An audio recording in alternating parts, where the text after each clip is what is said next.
Hey everyone, welcome back to another quick and very interesting tutorial. Where in this quick tutorial, I'm going to show you how you can solve the issue of Epic Games Launcher consuming your battery and your graphic cards. Now, if you have multiple graphic cards, the Epic Games Launcher, if it consumes one specific graphic card, particularly RTX, then it will definitely gonna affect your gameplay. Now, in order to fix that, just simply in the Start menu, search for graphic settings. Inside the graphic settings, just simply hit Open, and here in the graphic settings, scroll down until you find that specific application, or you can simply browse the application from here. Just simply hit on this option of Add Desktop App, and from here we need to browse to the Epic Games.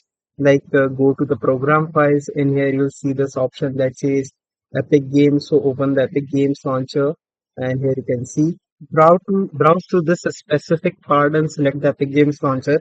Hit add.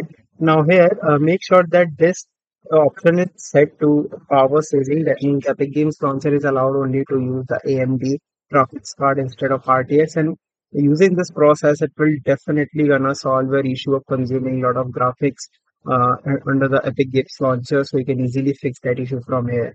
Alright, so that's it for this tutorial. I hope this video will be helpful for you. Make sure to hit the like button and subscribe button for more such helpful and interesting tutorials. See you in the next one. Take care.